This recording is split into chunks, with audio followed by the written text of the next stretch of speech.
Então, boa noite. Vou falar um pouco sobre indexação, né, o assunto estudado na matéria de banco de dados 2. Aqui eu vou falar, como eu já disse, um pouco de indexação, árvore B e B+, hash e algumas consultas, testes práticos no MySQL para a gente ver essa diferença de índices aí, tá? Bom, para garantir mais eficiência nos SGBDs em leitura de registro de tabelas, foram criadas estruturas especiais, que a gente chama de índice, para otimizar e aumentar a performance em consulta de banco de dados. O propósito geral de um índice é acessar mais rápido os registros, em campos nomeados de indexação. Os índices ordenados são associados por chave de procura, armazenadas de forma ordenada e relacionada ao seu registro. No índice primário, é considerado todos os arquivos ordenados sequencialmente, enquanto no índice secundário, o armazenamento dos registros não ocorre de forma sequencial, o que pode acarretar em muitos índices secundários para o mesmo arquivo. Na árvore B, é utilizada mais de uma chave em cada nó da estrutura e todas as suas folhas estão sempre no mesmo nível. É utilizada na maioria das vezes como armazenamento em memória secundária. Ela é uma árvore balanceada em relação à raiz e à folha, porque os dois possuem o mesmo tamanho. Já na árvore B+, ou hash tree, os registros são armazenados apenas nas folhas, ou seja, no último nível. Enquanto no nível mais superior fica o índice organizado com suas chaves e seus nós servem como poteiros. Devido à sua ordenação, é possível localizar as informações sem a necessidade de verificar todos os outros nós. Em relação à função hash, como exemplo de índice não ordenado, temos o hash, que por meio da sua função hash é utilizado como índice. Nela, é possível mapear os conjuntos de chaves de procura exatamente para o endereço de localização dos registros reais. Tem que tomar cuidado só em relação ao range, que é uma faixa, né, que a gente vai ver nos próximos, nas consultas de SQL. Para inserção, busca e exclusão, temos a função hash estática, onde a função calcula o endereço do bucket para onde será armazenado o registro, ou quando é necessária sua recuperação por meio do endereço por uma busca seguida de exclusão do dado.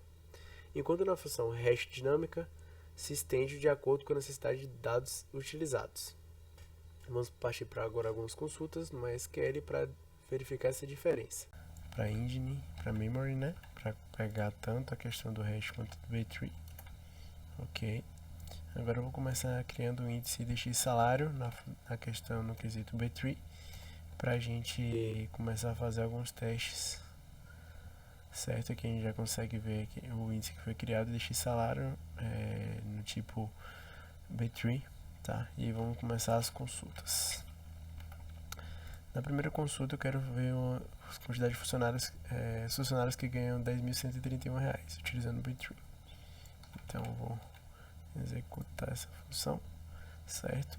E aqui eu vejo que ele efetuou 3 linhas, tá? Demorou 3 linhas utilizando o B-tree. Custou 3 utilizando o B-tree. Se eu excluir esse índice B-tree, criar o hash, já foi criado aqui o hash. Eu vou fazer essa mesma consulta usando o hash. Hash ele só gastou 2 linhas em relação à primeira consulta. Vamos aqui agora utilizar sem índice, né? A gente usa o comando aqui ignore, que ele acaba o erro de digitação aqui.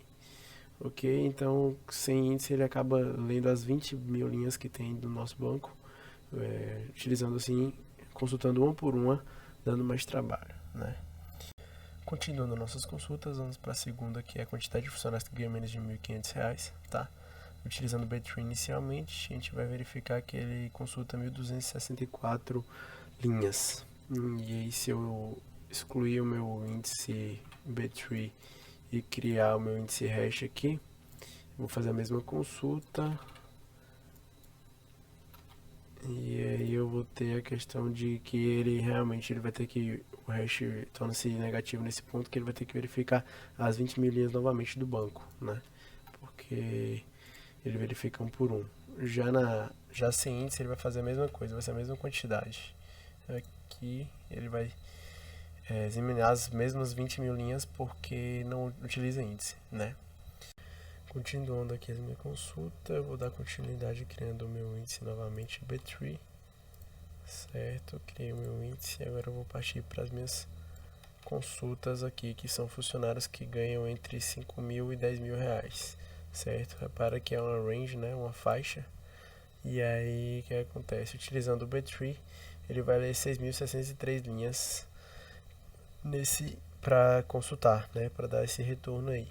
Se eu apagar esse índice aqui novamente e vir fazer a mesma consulta utilizando o índice hash, ele vai utilizar as mesmas faixas. O índice hash ele não faz essa procura em faixas, né, em ranges, nesse caso. Então ele vai ter que vasculhar as 20.000 linhas do meu banco. E obviamente se eu fizer a consulta sem índice algum, vai ser as mesmas 20.000 linhas, né, partindo do pressuposto também da consulta anterior. Então eu vou continuar aqui, vou excluir o meu índice hash e criar um novo B-tree. Então, continuando as consultas, eu vou partir para a minha quarta consulta aqui. Vou criar o meu índice B-tree novamente, tá? Tá aqui. E aí eu vou para a consulta que eu quero o nome, salário e setor dos funcionários que ganham exatamente 5.000, 10.000 ou 15.000 reais, tá? Utilizando o B-tree, eu vou fazer essa consulta. Certo? Na tabela setor eu vou ter 3 linhas consultadas e na tabela funcionário eu vou ter 20.000 linhas consultadas. Ok. Apagando o meu índice hash e meu índice B-tree, perdão, e colocando meu índice hash, eu vou fazer a mesma consulta.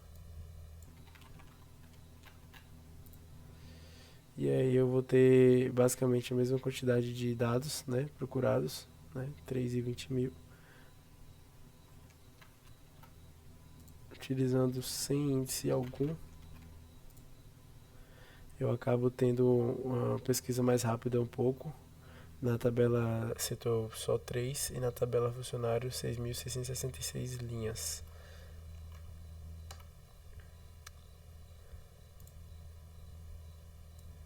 Continuando aqui, eu vou apagar o meu índice hash e recomeçar criando o meu índice B-tree. E vou para a minha quinta consulta, que é a quantidade de funcionários do setor produção que ganham o salário mínimo. Então, eu vou fazer aqui minha consulta. Pronto, na minha tabela funcionário eu tive uma linha, na minha tabela setor também uma linha, usando o B-tree. Utilizando o índice hash,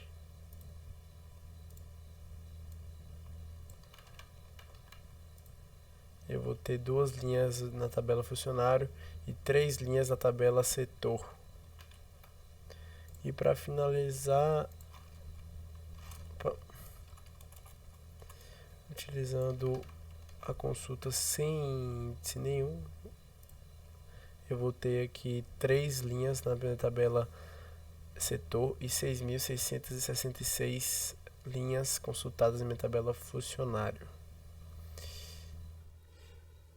Podemos concluir após essas consultas que o uso de índices em tabelas reduz drasticamente a quantidade de linhas a serem consultadas, reduzindo assim o tempo de consulta, além de otimizar os recursos de sua máquina. Porém, precisamos saber qual algoritmo usar em situações específicas para desfrutar o máximo dos benefícios de cada um.